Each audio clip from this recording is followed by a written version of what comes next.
മിയാമിയിൽ നിന്നും ഏകദേശം 100 കിലോമീറ്റർ അകലെ ഒക്കാമി എന്ന ഗ്രാമത്തിലൂടെ ഞങ്ങൾ സഞ്ചരിക്കുകയായിരുന്നു. പ്രകൃതിയുടെ ഭംഗിയും മന്ദമാരുതനും ഞങ്ങളെ വളരെയധികം സന്തോഷിപ്പിച്ചു. ഞങ്ങൾ പ്രകൃതി ദൃശ്യങ്ങൾ പകർത്തിക്കൊണ്ടിരിക്കുന്നതിനിടയ്ക്ക് ഒരു ആദിവാസി കുട്ടിയെ കാണാനിടയായി. അവൾ എന്തോ ചെയ്യുകയാണ്. വടി കൊണ്ട് പുല്ല് തല്ലുന്ന ഒരു പരിപാടിയാണ് ഇപ്പോൾ നടത്തിക്കൊണ്ടിരിക്കുന്നത്. അവൾ വളരെ സാഹസികമായി വടി കൊണ്ടാണ് ആ പുല്ല് മുഴുവൻ ചെത്തുന്നത്. ഞങ്ങൾ ഒരു നിമിഷം സ്തബ്ധരായി നിന്നുപോയി. ഇനി എന്തു ചെയ്യും എന്ന് ഞങ്ങൾക്കറിയില്ല.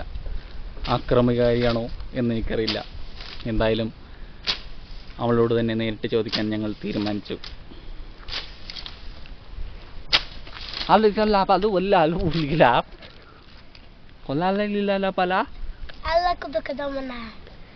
അവൾ പറഞ്ഞത് ഇവിടെ മുഴുവൻ പച്ചപ്പാർന്ന പുല്ലുകളാണ്.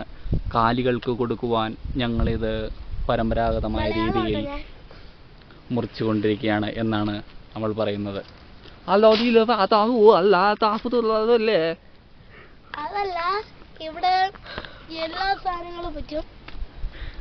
ഞങ്ങൾ വീണ്ടും ഞെട്ടിപ്പോയി.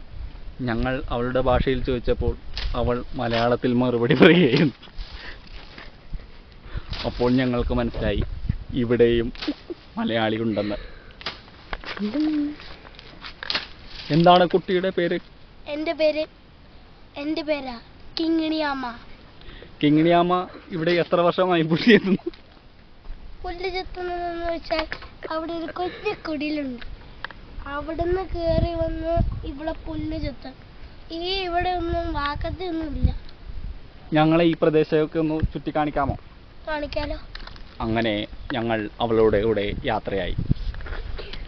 തീർന്നു. അക്രമകാരികളായ വന്യമൃഗങ്ങളുള്ള ആ കാട്ടിൽ കൂടി ഞങ്ങൾ വീണ്ടും യാത്ര തുടർന്നു.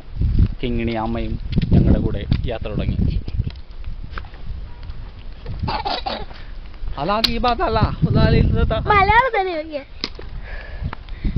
ഞങ്ങൾ വീണ്ടും മലയാളത്തിൽ അവളോട് ചോദിക്കാൻ തുടങ്ങി, ഇതെന്ത് സാധനമാണ്?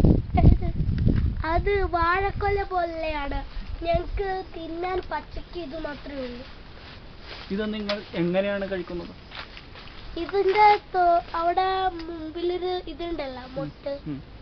അതും കൊണ്ട് ഇങ്ങനെ ഈ കമ്പ് വെച്ച് ഇങ്ങനെ പൊട്ടിക്കാതെ പൊട്ടിക്കും. അപ്പൊ ഇന്ന് കൊറേ ഇങ്ങനെ കുഞ്ഞു സാധനങ്ങളുണ്ട്. അത് വലിച്ചു കുടിക്കുമ്പോ നല്ല ടേസ്റ്റാ. ഇതുകൊണ്ട് വേറെ എന്തെങ്കിലും ഗുണങ്ങളുണ്ടോ? അതുകൊണ്ട് കറി വെക്കാൻ പറ്റും. അപ്പൊക്കെ വാക്കത്തിയുണ്ട്. പുല്ല് വെട്ടാൻ വാക്കത്തിന്ന് വെച്ചാൽ നമ്മള് ഉപയോഗിക്കാറില്ല. ഇതില് വെട്ടുമ്പോ കാന്നാ പറയുന്നത്, പച്ചക്കാ.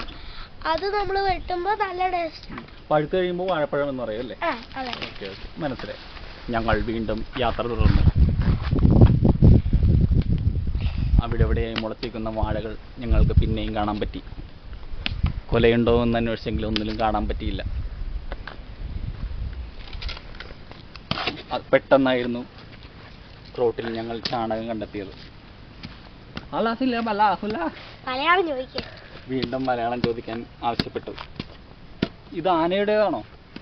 അതെ, ആനയുടെ ചാണകം. ഇത് നിങ്ങൾ ആനപ്പിണ്ടം എന്നും പറയും. ഒരു നിമിഷം ഞങ്ങൾ മൗനമായി ആ പിണ്ടത്തെ ഉരുട്ടിയിട്ട് വീടുണ്ടാക്കും. വീണ്ടും ഞങ്ങൾ യാത്ര തുടരും. ഇത് ഞങ്ങൾ ഉണ്ടാക്കിയിട്ടാണ് കുടിലൊക്കെ ഉണ്ടാക്കുന്നത്.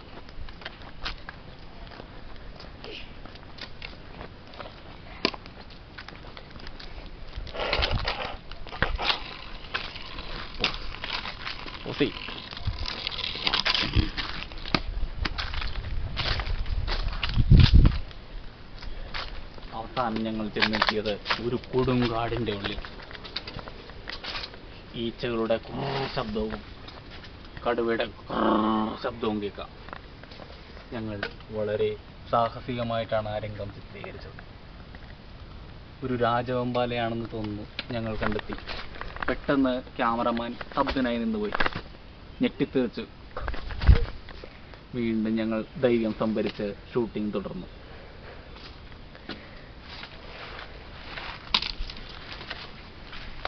അവിടെ മുന്തിരി, കാട്ടുമുന്തിരി എന്ന് പറയുന്ന ഒരു പഴം കണ്ടെത്താനായി.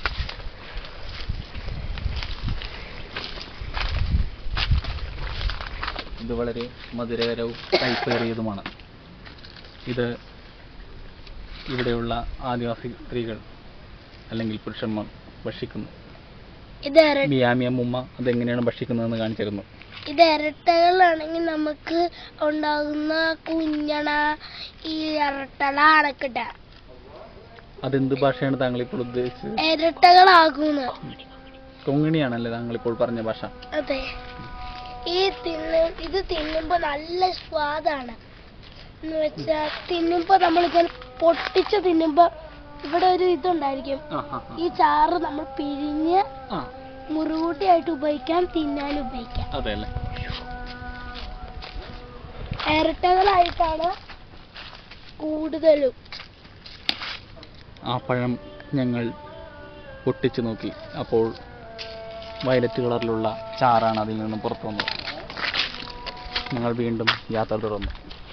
അപ്പോഴാണ് ഞെട്ടിക്കുന്ന ഒരു വിവരം ഞങ്ങൾക്ക് ലഭിക്കുവാനിടയായത്. ഇല്ലിക്കൂട്.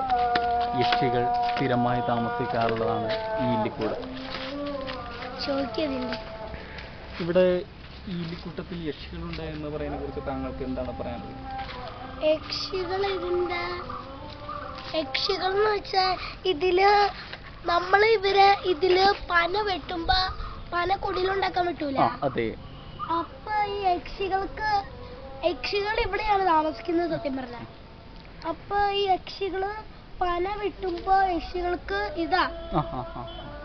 മരിച്ചു എന്നുള്ള പേടി, അതുകൊണ്ട് ഉപദ്രവിക്കും. അപ്പൊ യക്ഷികൾക്ക് മരണം ഉണ്ടെന്നാണോ താങ്കൾ പറയുന്നത്? അതെ, ഉണ്ട്. ഞങ്ങള് കൊറേ ഇതിനകത്ത് 100 കോടിയെങ്കിലും യക്ഷി കാണും. ഞാൻ പന വെട്ടുമ്പോ എനിക്കൊരു പേടി തോന്നില്ല. എന്താന്ന് വെച്ചാ പേടി തോന്നിയ നമുക്ക് കുടിലൊന്നും വെക്കാൻ പറ്റില്ലല്ലോ. നമ്മൾ സത്യം പറഞ്ഞാ ഇത് വെട്ടുമ്പോ പേടിയൊന്നും തോന്നില്ല. ഇതിന് ഏകദേശം എത്ര അടി ഉയരം കാണും? പിന്നെ ഒരു 5 എന്ന് ഉദ്ദേശിച്ച 5000 അടിയാണ്. ഓക്കെ, ഞങ്ങൾ വീണ്ടും യാത്ര തുടർന്നു. റോഡ് മുഴുവൻ കരിയിലകൾ വീണ് കിടക്കുകയാണ്.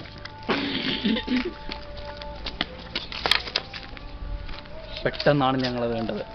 കാട്ടിൽ മാത്രം കാണുന്ന ഒരു ചെടി, ചേമ്പ് എന്നാണ് ഇതിന്റെ പേര്.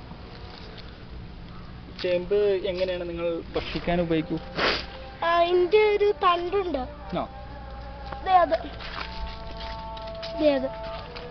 ആ തണ്ട് ഞങ്ങള് ഇതും കൊണ്ട് വെള്ളം ഇങ്ങനെ ചെയ്യുവാണെങ്കിൽ അതിങ്ങനെ നല്ല കുട്ടികൾക്കൊക്കെ നമുക്ക് നന്നായിട്ട് കളിപ്പിക്കാൻ കൊടുക്കുന്നതിന് ഇതിന്റെ അകത്തുള്ള ഒരു തണ്ടുണ്ട്. അത് നമ്മൾ കറി വെക്കും. അത്ര ഉപയോഗമുണ്ട്. ഞങ്ങൾ മയാമി അമ്മൂമ്മേനെ ഇന്റർവ്യൂ ചെയ്തുകൊണ്ടിരിക്കുന്ന സമയത്ത് പെട്ടെന്ന് തന്നെ ഒരു രാജവെമ്പാല ഞങ്ങൾക്ക് കാണാനിടയായി. അതിഭയങ്കരമായ ഒരു രാജവെമ്പാല പിടക്കുകയായിരുന്നു. അത് എന്തോ ഭക്ഷണം കഴിച്ചതിന് ശേഷം വിശ്രമിക്കുകയായിരുന്നാണ് ഞങ്ങൾക്ക് തോന്നുന്നത്.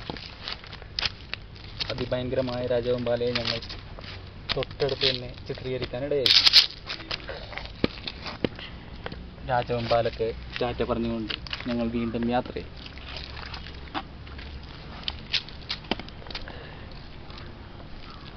ഇതാണോ നിങ്ങൾ കാട്ടുപഴം എന്ന് പറയുന്നത്? അതെ, കാട്ടുപഴം എന്ന് വെച്ചാൽ നല്ല രുചിയുള്ള പഴമാണ്. ഇതാണോ നിങ്ങൾ ചോറിന്റെ കൂടെ കഴിക്കുന്നത്? അതെ. നെല്ലിക്കകൾ പോലെ പേരക്കകൾ പോലെ ഞങ്ങള് തിന്നും. നല്ല രുചിയാണ്. അച്ചാറൊക്കെ ഇടാൻ കൂട്ടും. ആ മരത്തിൽ നിന്നും കുറച്ച് കായ്കനികൾ ഞങ്ങൾ ഭക്ഷിച്ച ശേഷം വീണ്ടും യാത്ര തുടർന്നു.